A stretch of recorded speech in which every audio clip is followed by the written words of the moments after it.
Welcome to the Soul of Small Business Hidden Heroes, where we delve into the heart and soul of local entrepreneurs, uncovering their passions, values, and the essence that fuels their businesses, forging connections that resonate deeply with our listeners.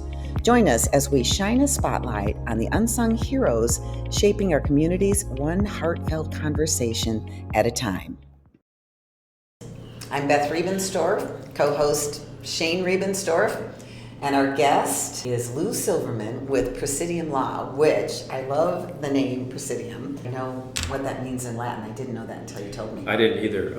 It means protection in Latin. That's perfect. Right. So the concept of our business with that name is protecting your legacy, which is what has become my new tagline in BNI. Yeah. I like that. Yeah. I really, really like that. Yeah. So Presidium Law, tell us first of all what it is, and then I'd love to hear a little bit of how the heck you got there. I'll start how I got there. I've been practicing law since 1981 actively, and for about the first 20 plus years of that, I was in civil litigation of various sorts. That included family law, personal injury law. I did some bankruptcy law. I did real estate litigation. That was interesting because the real estate litigation was working for a title insurance company that I didn't work for them, but they they referred cases to me. Yeah. Those were always interesting cases because they're also unique.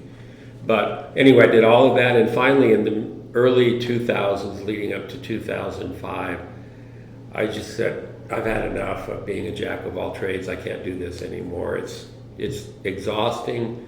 You can't be on the level of your adversaries because, like if I was trying a personal injury case and involving a back injury in an automobile accident, I had to become a biomechanical expert. I had to become a medical expert, and the massive amount of information that you had to intake was just amazing without the internet. The level of knowledge and expertise, right, which only comes with time. Which only comes with time and cramming it, So, and my adversaries were all experienced people in their fields, So the lawyer that you're trying your case involving an auto accident that's all he does is he tries auto accident cases. So I finally, my track record was good, but it wasn't sustainable.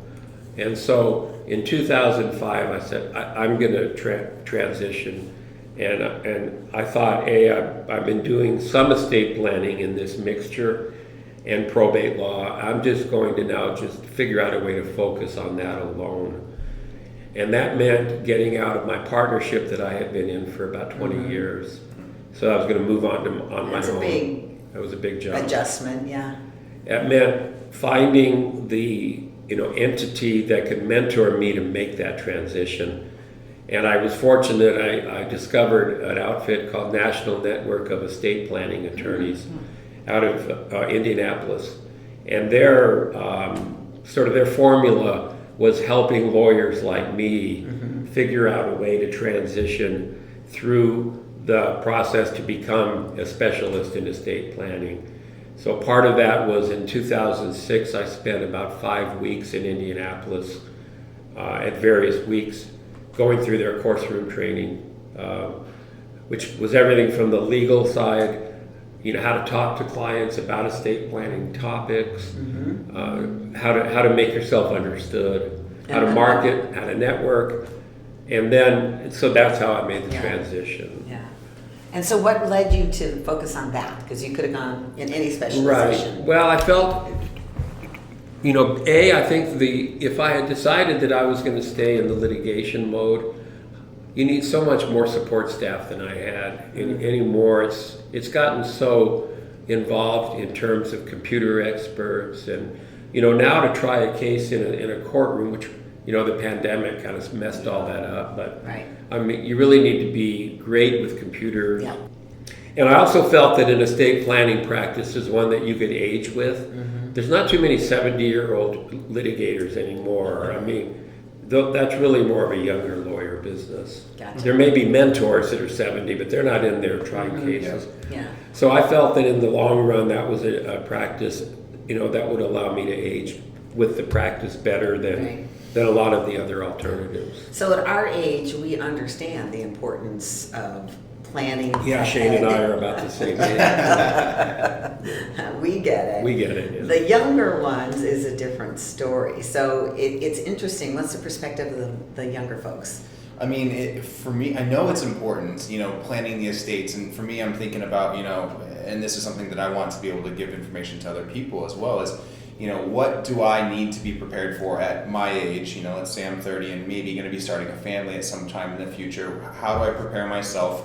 What do I need to have teed up? And then also for all these other people and for my clients and friends specifically, with parents that are getting elderly and stuff, how can I make sure that they're protected and that, all of our assets and their assets are protected as well, that it doesn't go into probate, nothing, weird goes on there. Right. Happens all the time. And it happens when we see it all the time. We see it. Well, I think that you're a unique perspective at your age, because most people your age probably don't see it, but you see it because of the business you're in. Right. But I think it's you're important seeing it. for other people to be aware of it as well. Absolutely. Yeah. So why would somebody plan earlier rather than later? What's important about that? I mean, so his age group, why should they? Well, I think that there's certain planning that is baseline and that is essential for everybody. Now, when I say essential, most people don't do it, but I still think it's essential. So you should have a plan in place for incapacity, because incapacity can happen for any reason. You could be in an automobile accident, you could fall off a ladder, various things. And if you don't, and you're incapacitated, then you have to rely on the court system. Right. And the court system in that area of the law is not very friendly. It's called guardianships and conservatorships. So a conservatorship is the appointment of an individual to manage your property and your affairs. A guardian manages your person. So your health care, your residential care, your education, all that kind of stuff. And if you rely on the court for that, the court's going to appoint somebody, maybe not who you would have appointed. Right. And then B, you're requiring a lot of oversight that is expensive. So a conservator generally has to file annual reports with the court. They get very, very heavily scrutinized anymore. Not so much in the past, but they're doing a better job now. So if you're a few dollars off on an accounting of how you spent money, the court accountants will catch it, and they'll throw it back out at you. So you want to be able to choose who's going to do this for me. Right. And how do you avoid that? How do you avoid going? Well, so the way you avoid it in that area is having a healthcare power of attorney that has mental health care powers. It deals with if I'm incapacitated because of mental health. And it's so easy. It's very easy. And you appoint the person you want. So Shane could appoint you, he could appoint his dad, he could appoint his sister. It's who he wants. And then on the power of attorney for financial side, kind of the same thing. You appoint who you want to handle that, right. And you trust that they'll do it for you, and you don't need them to be involved with the court. Yeah. So that would be for almost anybody. I mean, even a 20-year-old in theory is an adult. They should have those kinds of things. Yeah. The other area that you get into from that would be more of the estate planning that deals with more with assets. Who gets them if I die? And what kind of assets do I have? Estate planning is very, what I call asset-centric, meaning that each asset has its own little plan to itself. Like an IRA is distributed because you've named a beneficiary, or you should have. Life insurance has beneficiaries. Some or should have bank accounts, right? So these are all potential accounts that can have beneficiaries, and that trumps a will or a trust. So if you have a trust that says, I want all of my assets on my death to go to the March of Dimes, but you've named your old girlfriend as your beneficiary, she's going to get everything. There's So that's very important part of that. That's a really good one, understanding what a beneficiary means. And I think a lot of people are unaware that property, vehicles, accounts, insurance, all of those, you can name them very easily. You can. Can you talk to that a little bit? You may not even know you've done it. Right. Yeah, virtually every asset that's out there can be distributed by your naming a beneficiary to it. For real estate, there's a beneficiary deed, which says this is who gets it when I die. For cars, motor vehicle department now has a beneficiary designation form. For bank accounts, as we said, investments, brokerages, IRAs, 401ks, annuities, all of them have beneficiary designation forms that you can use. And if you do that, you could go across the board to where there's nothing left. Right. So even if you have a will or don't have a will, those are all going to be governed by that. The problem with that for many people who I see is it's a lot of balls to juggle. So, each one of those beneficiary designations is another ball. And then you got the IRA ball and the 401k and the bank, and they're just not going in sequence. Right. So you've got one that's going here and one that's going there, another one they don't have a beneficiary name. It's hard for people to manage all that. Yeah. And what's the benefit if they do name them? Well, the benefit is simplicity because it avoids probate. There's the big one. That's the reason that's the reason that people are motivated to do it. The problem is that the motivation to avoid probate is the tail wagging the dog, or the tail wagging the fish, I suppose, too. Because then they're not aware of the consequences. Yeah. So if you name, for example, a minor child as a beneficiary, which I see all the time, well, minors don't have capacity. So if a 5-year-old inherits $1 million life insurance policy, they're not going to get $1 million. Somebody has to be appointed by the court as that person's conservator to manage their money for them. So A, you're getting the court system involved, and B, generally because you haven't chosen who that will be, it could be a variety of people could step forward and saying, I'll do it. So that's a bad plan. Yeah. Also naming incapacitated beneficiaries, whether they're legally incapacitated, such as developmentally disabled people, but just people that just aren't good with money. Like, let's say if Shane here goes to Vegas every weekend and spends it on booze and gambling, not a good choice to give him $1 million. Right. But we see it all the time. So those are the kinds of mistakes that people make by being blinded by this, I want to avoid probate thing, Right. So. So if somebody were thinking about, maybe I should go get some advice, and maybe I should think about this, even though they oftentimes are resisting, what can they expect when they come to you? When we schedule a consultation, we send a questionnaire form out that some people are reluctant to complete without coming in to meet us. That's okay. But the idea is the more we know, we can kind of help guide you. So if I know that somebody's coming in and they have a very small estate, I'm not going to take them into the whole world of trusts and estate tax laws and all that, because that's not relevant to them. I might talk about what we've been talking about. Do you have an IRA beneficiary, right? Do you have life insurance, things like that? We'll just talk about the range of possibilities. And I'm real big on graphics, so I'll put up on the screen, in the big TV screen, we'll put up, graphics. We can show them what this looks like and kind of a flow chart that leads one thing to the next. Yeah, a lot of people are visual. It's very visual to see it all. Yeah. Yeah, That's helpful. I kind of call it the 5,000-foot view. You can see how all the pieces fit together. And we don't charge for the initial consultation for estate planning. So if people decide they don't want to go forward, that's their choice. But most people do, because once they realize what their options are and what they should be doing, most people go forward. Yeah. So I mean, that just speaks to one of the reasons we launched this podcast. It was small business, soul of small business, and the hidden heroes within it. It's such a huge. A lot of people, when they die, I'm at the age where I've seen a lot of it and had to go through it.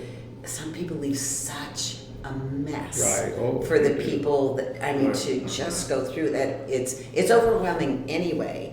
And then when it's not planned out, it's such a mess for the loved one who's left behind. And so the heroism with helping somebody navigate through that is really underestimated until you're faced with it. Yeah. And yet, a little bit of planning and understanding early on oh my gosh, it Make just a huge eliminates so Yeah. much. Yeah. So first of all, I thank you for doing that. But I also know that not only are you a hero in the work that you do in the business that way, helping. I mean, how many families have you helped in your career? Heavens, right? Well, I think we counted over 5,000 files that we had to figure out what are we going to do with them all Right. because they dated back so long. Yeah. So yeah, a lot. The ripple effect lot, of yeah. that. So The ripple effect, Yeah, yeah, you're yeah. Presidium law, you're protecting, but you're also educating. And I so appreciate that you'll do a consultation, complimentary, Yeah. so you can educate them and they can decide. I wish that I had become a law professor because I think education is fun. Oh, yeah. I think it's fun to impart knowledge Yeah. and seeing that people, I get that, I get that. you know. And so that's one of the ways that you contribute to our Yeah. community. And we both agree that small business is the background Yeah. of, Right. pretty much everything that we do certainly in the services world. But I know there's a bunch of other things that you do as well in our community that a lot of people are probably not at all aware of.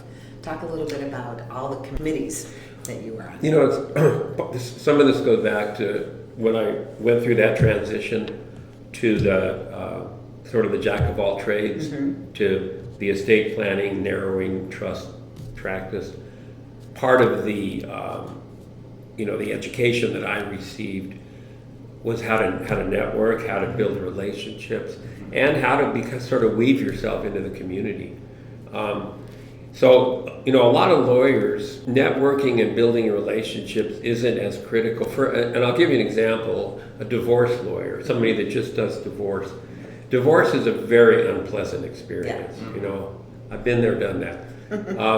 And so I'm not likely to want to get divorced again, and I'm not likely to go look for that lawyer again, right? Right. So it was, even though I liked the guy, it was a one and done kind of a deal. But in my work, relationship building is key because I want my clients to be able to trust that I'll be there, to like me, to feel like the process was a good process, that it was painless kind of thing. And I want their children to come see me, and I want their neighbors to come see me. So part of that was developing a philosophy of, how am I going to get sort of ingrained, and part of it was networking. So that's when I started joining networking groups, and I've been in quite a few of them. Volunteering, getting on boards, getting on commissions. And that sort of, instills in you the fact that this is important, so yes, I had a motivation to do it all. It was a business-related reason. Right. I wasn't retired and just wanted to volunteer. But it sort of is contagious, and it builds on itself. Yeah. Because you see the need in the community for the various services that we provide, whether it's to homeless people or, just like I have friends that are on the Parks and Rec Commission to help with, planning for parks and golf course and just things that they are interested in. The cities need volunteers for all that kind of stuff. It's amazing how many volunteers are needed. Yeah. And so I got involved. You're on a lot of them. You're on a lot of them. Yeah, so I got involved with, the first one that I got involved with early on was, was the very early Tempe Center for the Arts. Before Tempe Center for the Arts was built on the Rio Salado, it had a little, just a little building on the north end of Mill Avenue, near where Monty's used to be. So I was on their board for a while. It was a very small board and a very small identity. But then I got on the Tempe Community Action Agency board, which is a major league. They do a lot of good work. They do a lot of good work in the community. In fact, the city, pretty much relies on Tempe Community Action Agency to help with the homeless problem and feeding the poor and health-related issues. So a lot of care that comes out of that. And then the director at the time suggested that I get involved with Tempe Leadership. So I did that. I applied for Tempe Leadership, which I thought, in retrospect, was one of the smartest moves I've ever done because of how that really connects you with the community. And not only connects you with your class of people, which is about 20 people, that are going through a class for 9 months learning about the city in sort of an immersion approach, but all the alum that you get to meet. Yeah. I mean, just about every mayor of Tempe has been a Tempe leadership alum, or the city Yeah. council. And I'm sure that's true in Gilbert and Chandler and all the other cities. Yeah. And then from that, I got on the board of Southwest College of Naturopathic Medicine, which is now called Sonoran University of Health. And they provide, I mean, they're one of the few naturopathic universities in the country. So if you were to go see a naturopathic physician in the West, good chance they went to this school. Yeah. And then I got on the board of Tempe Leadership, and I was president of Tempe Leadership for a year.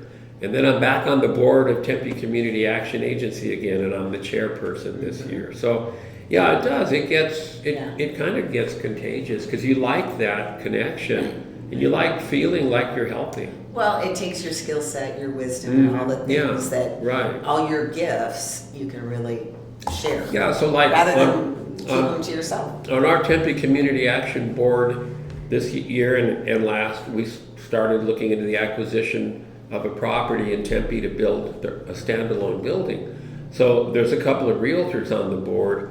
They've been integral because their skills have helped in that process. And there's a banker and there's a lawyer. So everybody's skills participate to help in that process, you know, so.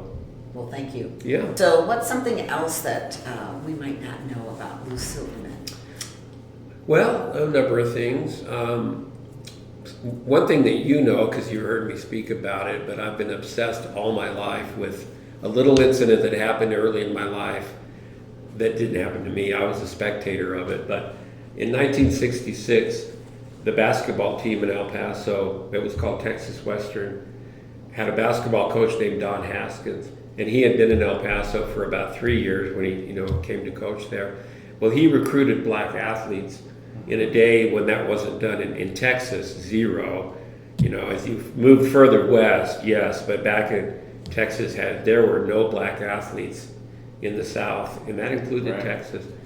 And he recruited black athletes, and in 1966 was that perfect storm, and the team won the NCAA basketball championship.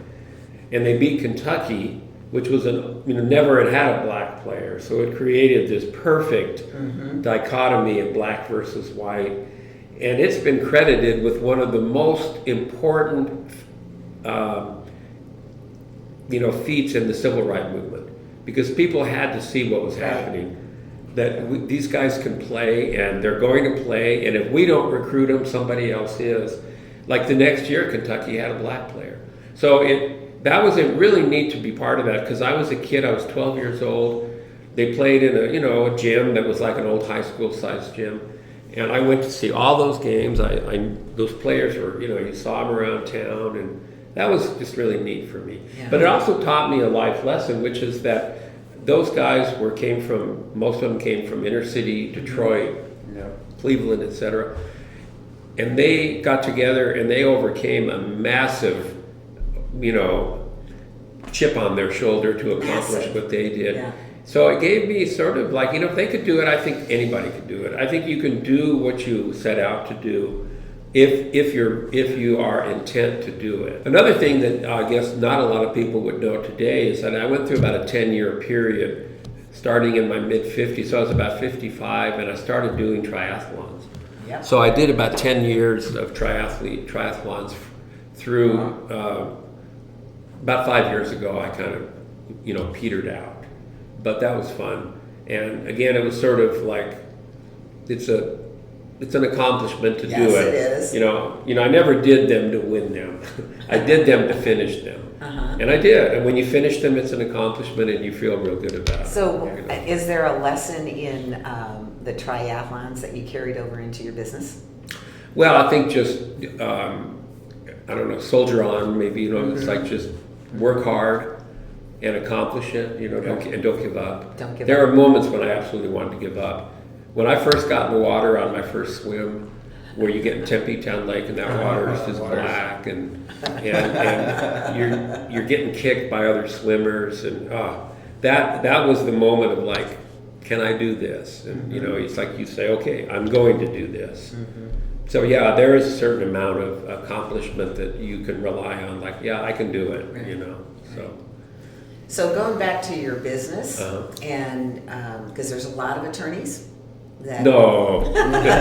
just like there's a lot of realtors. Yeah.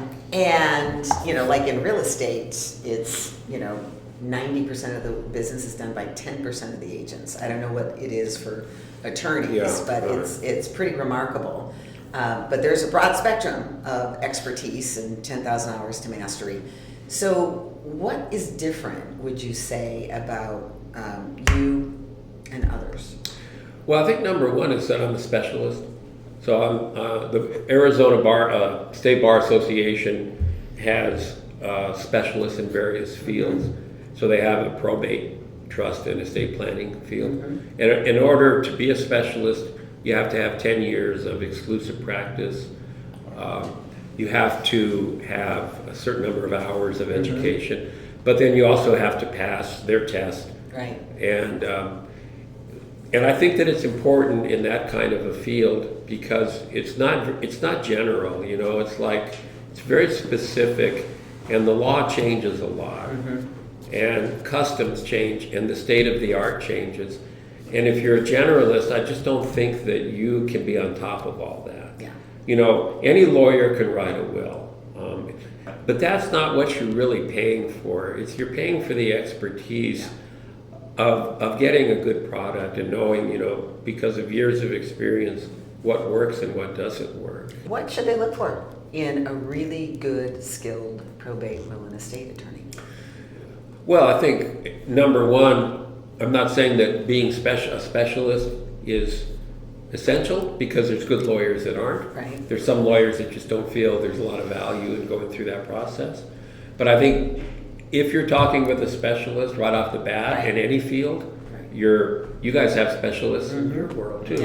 Yeah. You know that they've been through, the ropes, and they've learned a few things, and so number one, that would be important. But then number two, I think in the interview process, if they're not able to answer your questions, and if they're not saying, well, if I have to get back to you on that one, on some pretty basic stuff, then I'd say they probably just don't really know enough to be the person that I'd want to choose. Yeah.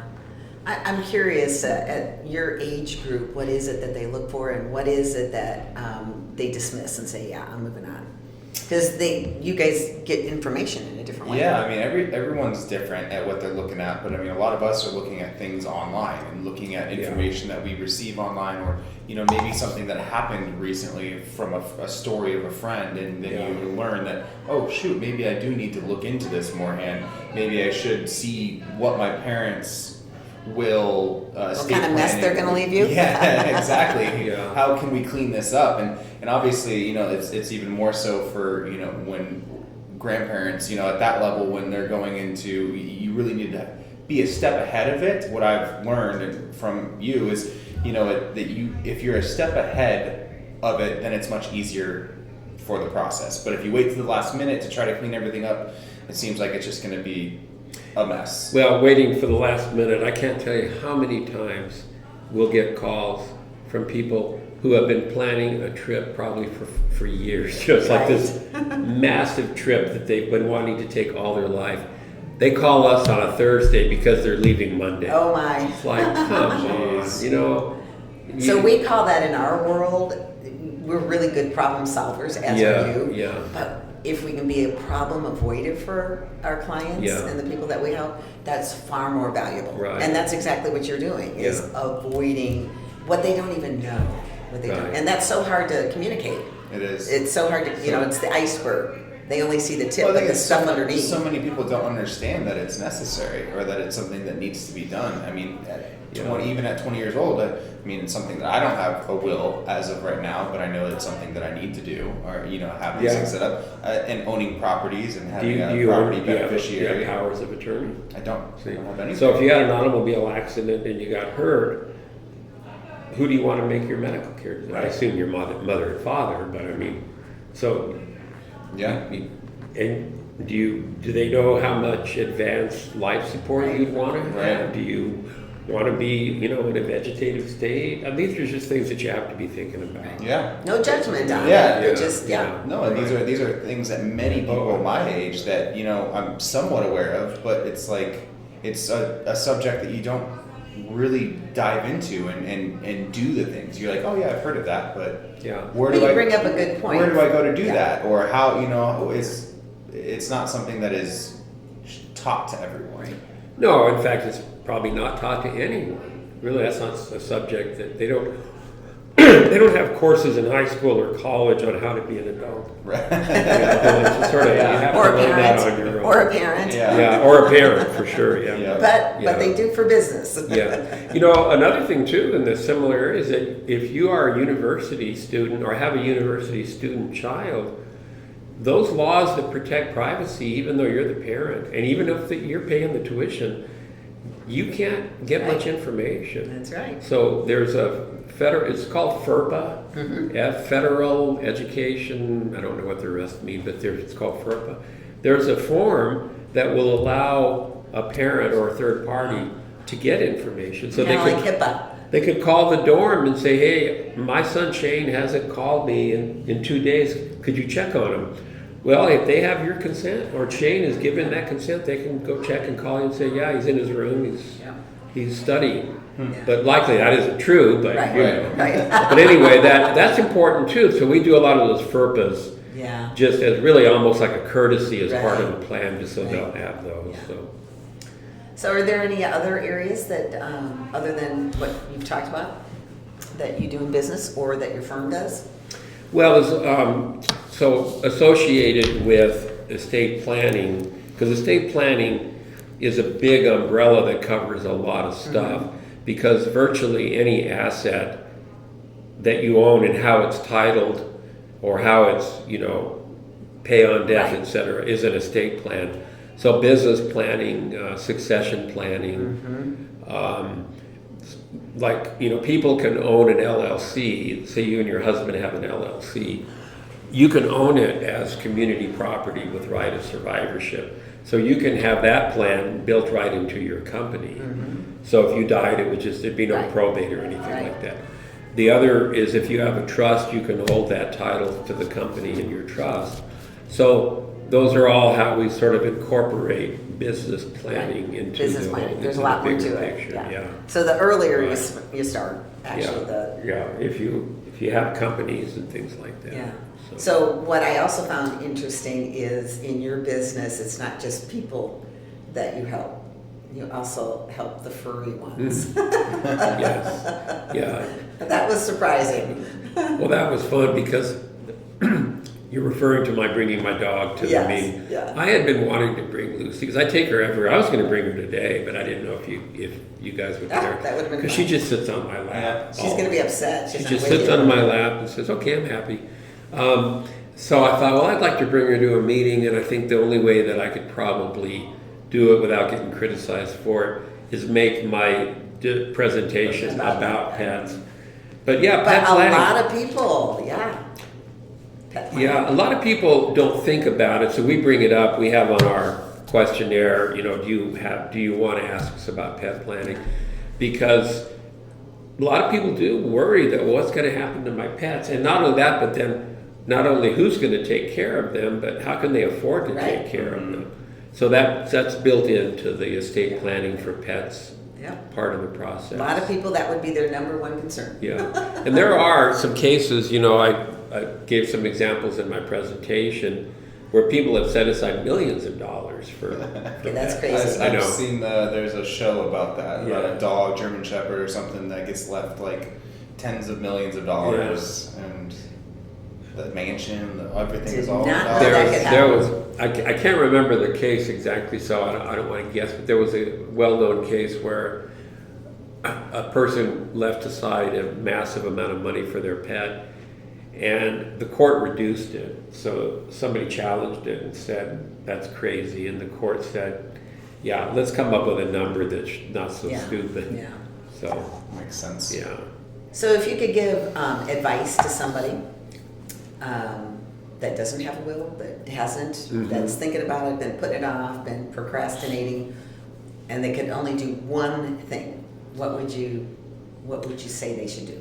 Pick up the phone and call and make an appointment, because that'll start the ball rolling. Yeah. Because then we'll send out the questionnaire that we want them to complete.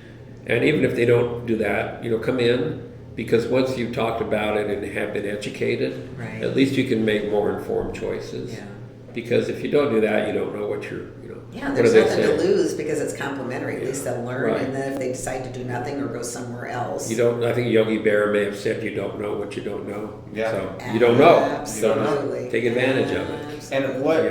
And at what point in life would you recommend someone does that? Earlier the better? Well, again, if you were to call me and once we've kind of figured out, I don't know where you are. I'm not. You could have 30 rental properties. I don't know that, but if somebody your age probably doesn't. Mm-hmm. We would probably just talk about these are the things that I absolutely recommend you should have, no matter what. Yeah. And then I would want to look to see where are you in terms of your asset acquisition now.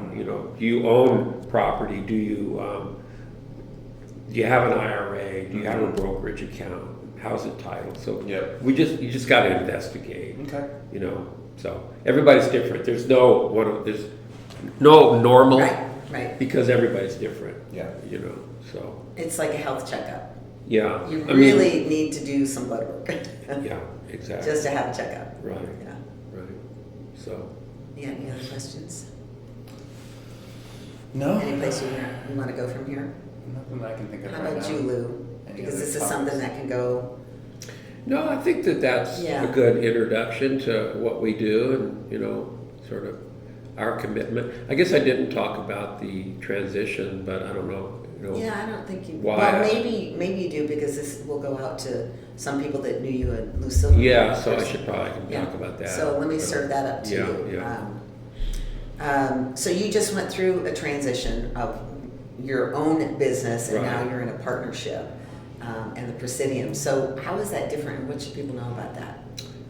Well, over the last few years, one of their questions to me was, what happens if I need you and you're not around? And that question came up often enough that I needed to have a better answer. Because I've had an associate now for 7 years, Tommy Farr, but Tommy has not been interested in being a succession to my practice. So she said, no, not interested. So I had to go and start looking. And so I met this fellow by the name of Bernard Johnson, whose office is at Ray and Stapley. And he does exactly what I do, almost verbatim, but he's in his mid-40s. So he was a good candidate for succession. So he and I had been talking about it for about a year. And we finally said, I just said, look, we got to pull the trigger or not, because, I have to get this going. So we agreed that he would purchase my practice in the form of a merger, that this would have occurred January 1, so it occurred a month ago. And that I would commit to a 2 full year of, full-time, and then sort of a transition into less than full-time. So I can introduce him to all the people that I know, and vice versa. Continue to be labor, because he needs people doing the labor. And then, but it gives me a succession so that. Well, it gives your clients a succession. Yeah, so they're not as worried about it now. It's like, somebody will be here, and now we have a much younger generation in the office. Yeah, everybody in his team is younger, so the whole crew is younger.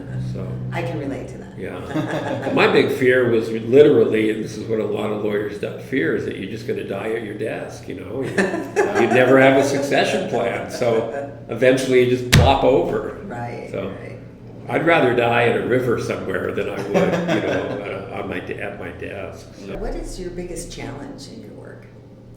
I would say the biggest challenge in my work day, as opposed to in my work, are the one-offs. They're constant. I don't know if you get those too. Yeah. I mean, it's a rare day that I get to get done what I thought I was going to get done, because so much is incoming in terms of, these little problems. And can you look at this? And can you answer that question? And those add up over the course of a day. Yeah. And I blame technology for that a lot, because I've practiced in two different eras. I practiced law, I should say. Yep. The first era of my world was no computers, no cell phones.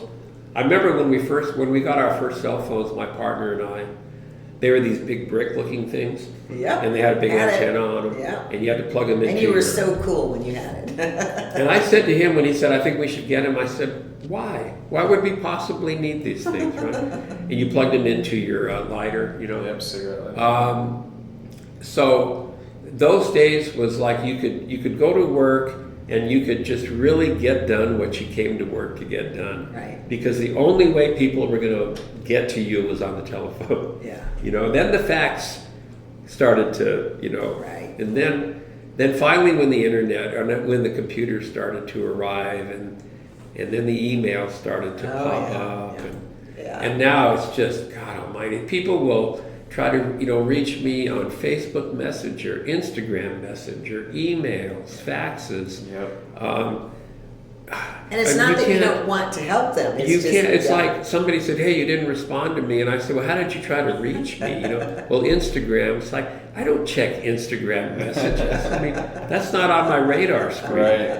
So it's a challenge. I think technology has brought out a lot of challenges in terms of our ability to focus. Our ability to stay on task, because you get in the habit of being bouncing all over the place. So. And then disengaging from what you're doing and re-engaging. And re-engaging. I think it's I think in a lot of respects, my dad, who was an attorney in El Paso, and when you walked into his office, even in the 90s, it looked like you were walking into 1955. He had that look, that old office look. I think he was a better lawyer for that. I think he was more focused. I think he got his work done without a lot of interruptions. But that's not the world we live in anymore. So how are you navigating that challenge? It's tough. It really is. You tend to be kind of frenetic, and you kind of bounce around, and you have to get really good at, like, let's say that this is a document that I have to review, and maybe in the course of a day I'll get it done, but 10 interruptions will come in the meantime, so I'll leave it there and then I'll come back to it. Right. It's not healthy. I don't think that any psychiatrist or psychologist would say that that's a healthy environment for us to be in. But we're stuck with it. Well, and we certainly, I think every industry is faced with that. Yeah, we're just totally. And if you want to give the stuck with personal service, your option is to hand off your communication to somebody else, and sometimes that's a better. Sometimes it option, can be, but, if you can. Yeah. So, what are some of the myths in probate in particular? So, I've had a few people. We've gone through a slew of deaths here lately, and one of them was, they don't have a will, but that's all right. We're just going to decide among ourselves, and it doesn't need to go through probate. We're just going to do it. What happens there? The only way that would be 100% true would be if it's just stuff, because nope, there's property. Okay, but if it was just stuff, if you die and all you have is stuff. So what if the heirs sell it? They just sell it and they don't go through probate. What could happen? Well, what is the "it" part though? A house, real property. You can't do that. What if because they did? it's because of title. So title trumps everything. As I've said, if you own a house and it says, and your title says Beth Rebenstorf, a single woman, and you die, nobody has capacity to sell that house. You're gone. Right. Unless they had a successor.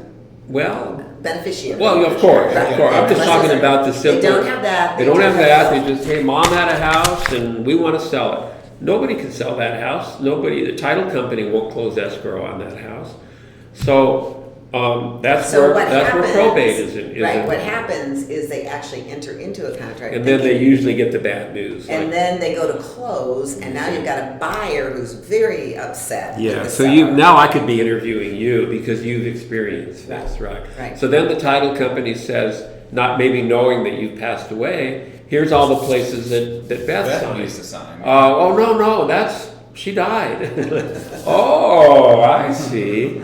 So that's where I'm the heir. I get to decide. So that's where probate is needed, because the only person who can sell that house is a personal representative of your estate. Which? And then they're going to say, well, that's me. Right. Because mom wanted me to do it. Right. They say, well, no, that's not good enough. You have to be appointed in a will, or you have to have priority under statute, because if there's no will, there's priority. Right. And the court has to appoint you. Your mom can only nominate you. So the court, so that's probate. That's what probate's about. And that a lot. And of that, so people that don't would be understand. that'd be a nice myth. Yeah, that's yeah, a big that'd be a myth. good myth. Yeah. And then the whole issue of NOPA, notice of proposed action. Why do I have to do that? Yeah. Why do I have to post that and advertise it? But I would say the other myth is probably caused by some deception in advertising and horror stories that are not from Arizona, because there are a handful of states, California being one of them, Florida being another, that there are statutory costs for Right. probate. So if you died and you had a $2 million estate, which these days isn't much because your house could be half of that or more, the attorney that's going to represent the estate in the probate is going to charge a statutory fee that might be $20,000, $25,000. And then the personal representative is entitled to a statutory fee. Could be another 20 or 25. So right off the bat, we have a $50,000 out-of-pocket cost for probate. Well, we can't do that in Arizona. Arizona does not allow percentage fees to be charged. It has to be based on the labor and the time. So it's all, generally speaking, billed by the hour, or the billing is based on how much time is involved. So our horror stories are generally nothing like that. Yeah. A probate in Arizona could maybe cost $5,000, but it would be rare to see it cost in the kind of money that you see in other states. But so there's that fear, and that's propagated by the advertisements that talk about probate being this expensive, horrible thing. Yeah. And I'm not saying that probate is desirable. I'm just saying the myth is that it's Right. going to cost millions of dollars. It's not. It might in certain It cases. might, in rare cases, be very expensive, but that's going to be because of the nature of the case, not just because of the value of stuff. Right. So that is a pretty important myth to distinguish us from other states. That is a big selling point in California. Oh yeah. So in California, if you have a $2 million estate and the lawyer can tell you in probate this is going to be a $50,000 fee, but guess what? I'll only charge you $10,000 for your trust. Oh, great! I'll pay it. Yeah. When that's double what you pay in Arizona or more. Right. So that's we're on different playing fields Yeah. completely. Yeah. Yeah. In fact, I teach ethics a lot in probate law and trust law, and I compare the fees of other states. And I always say I wish I was a lawyer in California, Yeah. because I would have made so much more money than I make because of those minimum fee Yeah. schedules. Yeah.